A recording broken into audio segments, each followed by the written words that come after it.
നമസ്കാരം. ഇപ്പോൾ ഇന്ത്യയും പാകിസ്ഥാനും കടുത്ത യുദ്ധത്തിലാണല്ലേ. നമ്മുടെ രാജ്യം തിരിച്ചടിക്കുമ്പോൾ ഏതൊരു പൗരനും അനുഭവിക്കുന്ന സന്തോഷത്തേക്കാൾ ഒരു പടി മുന്നിലാണ് എൻ്റെ സന്തോഷം. കാരണം എന്താണെന്നല്ലേ, അതായത് ഒരു വർഷം മുമ്പ് ഞാൻ ഷാർജയിലായിരുന്നു. അവിടെ വെച്ച് എൻ്റെ കയ്യിലുള്ള കൊറോള കാറിൻ്റെ AC കംപ്രസർ ജാമായത് കാരണം AC കംപ്ലൈൻ്റ് ആയി. അവിടെ ഗാരേജ് സ്ട്രീറ്റിൽ പോയപ്പോൾ പാകിസ്ഥാനികളും ഇറാനികളുമായിരുന്നു അവിടെ കാറൊക്കെ സർവീസ് ചെയ്തുകൊണ്ടിരിക്കുന്നത്. മുമ്പൊരിക്കലും എൻ്റെ വേറൊരു കാറിൻ്റെ AC ഒരു ഇറാനി നന്നാക്കിയിട്ട് അത് ശരിയാവാത്ത കാരണം ഞാൻ ഇപ്രാവശ്യം പാകിസ്ഥാനിക്ക് എന്തായാലും കൊടുക്കാമെന്ന് വിചാരിച്ചു. അയാൾ എന്നോട് പറഞ്ഞു, ഇത് റെഡിയാക്കാം, നല്ല രീതിയിൽ റെഡിയാക്കി തരാം, 2 വീക്സ് വാറണ്ടിയും തരാം, പിന്നെ ഇത് പുതിയ പോലെ തന്നെ നിങ്ങൾക്കിത് വർഷങ്ങളോളം ഉപയോഗിക്കുക, ഒന്നും കൊണ്ടും പേടിക്കണ്ട, വണ്ടി ഇവിടെ തന്നിട്ട് നിങ്ങൾ നാളെ വാ, ഒരു ദിവസത്തെ വർക്കുണ്ട് എന്ന് പറഞ്ഞു. അങ്ങനെ അവിടെ വണ്ടി കൊടുത്ത് ഞാൻ പിറ്റേന്ന് അവിടെ പോയി വണ്ടി ചെക്ക് ചെയ്തു. വണ്ടി ഓക്കെ ആയി. അയാൾ പറഞ്ഞ പ്രകാരം 2500 ദിർഹംസ്, ഇന്ത്യൻ മണി ഏകദേശം 55,000-60,000 റുപ്യ ഓക്കെ ആയി. ഞാൻ കൊടുത്തു, വണ്ടി എടുത്ത് തിരിച്ച് റൂമിലേക്ക് വന്നു. അങ്ങനെ അന്ന് ഉപയോഗിച്ചു. അന്ന് രാത്രി തന്നെ അതിൻ്റെ അയാൾ ഫിറ്റ് ചെയ്ത ആ ഒരു കംപ്രസർ സ്റ്റക്കായി. AC വീണ്ടും പഴയതുപോലെ തന്നെ കംപ്ലൈൻ്റ് ആയി. അങ്ങനെ ഞാൻ അയാളുടെ അടുത്തേക്ക് പോയി, ഇങ്ങനെ കംപ്ലൈൻ്റ് ആയിട്ടുണ്ട്, അതും ഒരു ദിവസമാണ് യൂസ് ചെയ്തത്, കംപ്ലൈൻ്റ് ആയിട്ടുണ്ട് എന്ന് മാറ്റി തരണമെന്ന് ആവശ്യപ്പെട്ടപ്പോൾ അയാൾ ചെക്ക് ചെയ്തു.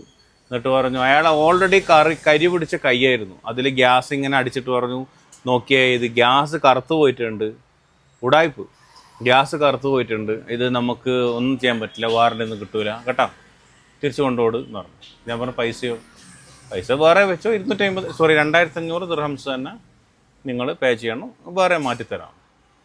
അങ്ങനെ ഞാൻ നേരെ സ്റ്റേഷനിലേക്ക് പോയി കാര്യം പറഞ്ഞു.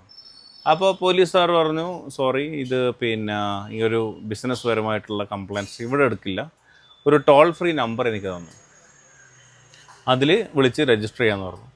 അങ്ങനെ ഞാൻ വിളിച്ചു, രജിസ്റ്റർ ചെയ്തു. ഒരു ഉപകാരം ഉണ്ടായിട്ടില്ല, ആ പൈസ പോയി. ഒന്ന് ആലോചിച്ച് നോക്കി, 60,000 റുപ്യ നമുക്ക് ഉണ്ടാക്കാൻ എത്രത്തോളം കഷ്ടപ്പാടുണ്ട്. അന്നെൻ്റെ കയ്യിലെങ്ങാനും ഒരു AK-47 ഉണ്ടെങ്കിൽ അവൻ്റെ അണ്ണാക്കിൽ വെച്ച് ഞാൻ പൊട്ടിച്ചിട്ടുണ്ടാവും.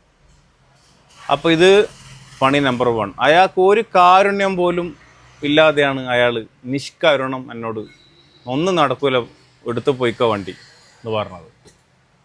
ഒരു ദിവസം, അതും അയാൾ 14 ദിവസത്തെ വാറണ്ടി അടക്കം എനിക്ക് എഴുതി തന്ന് എന്നെ ധൈര്യം തന്ന് ഇതാക്കിയിട്ടാണ് അയാൾ പണി കാണിച്ചത്.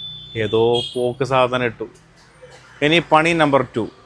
ഷാർജയിൽ നിന്നും യൂസ് ചെയ്ത ലാപ്ടോപ്പ് പർച്ചേസ് ചെയ്ത് അത് ഒമാനിലേക്ക് അയച്ചിട്ട്, ഒമാനിലേക്ക് വരുത്തിച്ചിട്ട് അവിടെ സെയിൽ ചെയ്യലായിരുന്നു എൻ്റെ മുമ്പത്തെ വർക്ക്. അപ്പോൾ ഞാൻ ഇവിടെ വന്ന സമയം, അപ്പോൾ ഇടയ്ക്കൊക്കെ ഷാർജ വിസിറ്റ് ചെയ്യുമായിരുന്നു ഞാൻ, ആൾക്കാരെ പുതിയ ഷോപ്പ്, ഹോൾസെയിൽ ഷോപ്പ് മീറ്റ് ചെയ്യാൻ, പുതിയ ആൾക്കാരെ പരിചയപ്പെടാൻ വേണ്ടിയിട്ടൊക്കെ. അങ്ങനെ ഒരു പരിചയപ്പെട്ട ഒരാൾ, അയാൾ വളരെ എന്താ പറയുക, അയാളുടെ കഥ സംസാരിക്കുമ്പോൾ ഹജ്ജിന് പോകുന്നു, ഉംറക്ക് പോകുന്നു, അങ്ങനെയൊക്കെ വളരെ ദീനപരമായ ഒരാൾ. അങ്ങനെ അയാളായിട്ട് ഞാൻ ഡീൽ ചെയ്യാമെന്ന് പറഞ്ഞു. നമ്പറൊക്കെ വാങ്ങി തിരിച്ച് ഒമാനിലേക്ക് പോയി. അയാളെ വിളിച്ചു, ഓർഡർ കൊടുത്തു, 40 പീസ് ലാപ്ടോപ്പിന് ഓർഡർ കൊടുത്തു. അയാൾ പറഞ്ഞ പൈസ അയച്ചു കൊടുത്തു. ഒരു 10 ദിർഹംസോ 100 ദിർഹംസോ വരെ നമുക്ക് ഒരു ക്രെഡിറ്റ് വന്നാൽ സാധനം അയച്ചു തരുമല്ലോ. ഇവർക്ക് ആരും വിശ്വാസമില്ല. നോർമലി ഫ്രോഡുകൾ അങ്ങനെയാണല്ലോ, വേറെ ആരും വിശ്വസിക്കൂല അല്ലേ. അപ്പോൾ അവർക്ക് ആരും വിശ്വാസമില്ല. അപ്പോൾ അയാൾ പറഞ്ഞ പൈസ ഞാൻ അക്കൗണ്ടിലേക്ക് അയച്ചു കൊടുത്തു. ഇയാൾ എനിക്ക് 40 പീസ് സാധനം വിട്ടു. സാധനം കണ്ടപ്പോൾ എൻ്റെ കണ്ണ് തള്ളിപ്പോയി. കാരണം അത് മൊത്തം വേസ്റ്റായിരുന്നു എന്ന് വേണം പറയാൻ. ഡിസ്പ്ലേ പോയത്, കീബോർഡ് പോയത്, ഒന്ന് വർക്കിംഗ് കണ്ടീഷൻ അല്ലാത്ത കുറേ ഇയാളുടെ വേസ്റ്റ് എനിക്ക് അയച്ചു തന്നു, 2 മണി. അപ്പോൾ ഈ ഒരു പ്രശ്നം കൂടി നേരിട്ടപ്പോൾ ഞാൻ വിചാരിച്ചു, എന്നാൽ അവിടുന്ന് ചെക്ക് ചെയ്തിട്ട് ഒരാൾ അയച്ചു തരുവാണെങ്കിൽ ആ പ്രശ്നമില്ലല്ലോ. അങ്ങനെ എനിക്ക് മാർക്കറ്റിൽ നേരിട്ട് പരിചയമുള്ള ഒരു പാകിസ്ഥാനി തന്നെ, പാകിസ്ഥാനികളാണ് ഇത് പൊതുവേ ഈ യൂസ്ഡ് ലാപ്ടോപ്പ് കൊണ്ടൊക്കെ അവിടെ ചെയ്യൽ, അവിടെയുള്ളവർക്ക് അറിയാൻ പറ്റും. അപ്പോൾ അവിടെ മാർക്കറ്റിൽ പരിചയമുള്ള, നല്ല രീതിയിൽ പരിചയമുള്ള ഒരാളെ ഞാൻ അവിടെ വെച്ചിട്ട് ഞാൻ എന്ത് ചെയ്തു, ചെക്ക് ചെയ്തിട്ട് അയച്ചു തരണം എന്ന് പറഞ്ഞു. അങ്ങനെ ഫസ്റ്റ് ഓർഡർ കൊടുത്തപ്പോൾ അതിൽ തന്നെ കുറേ കംപ്ലയിൻറ്റ്സ്. കാരണം പർച്ചേസ് ചെയ്യുന്ന സ്ഥലത്ത് നിന്ന് കമ്മീഷൻ വാങ്ങിച്ചിട്ട് അയച്ചു തരുന്നത് ഇതുപോലത്തെ പൊട്ടത്തരം. ഇതോടുകൂടി പാകിസ്ഥാനികളായിട്ടുള്ള എൻ്റെ പരിപാടിയെ ഞാൻ നിർത്തി. വിശ്വസിക്കാൻ കൊള്ളാത്തൊരു വർഗം ചതിയന്മാർ. അപ്പോൾ എനിക്കിവിടെ പറയാനുള്ള കാരണം എന്ന് വെച്ച് കഴിഞ്ഞാൽ, നിങ്ങൾക്കിപ്പോൾ GCCയിലുള്ള നമ്മുടെ മലയാളി സഹോദരങ്ങളോട് ചോദിച്ചാൽ അറിയാൻ പറ്റും.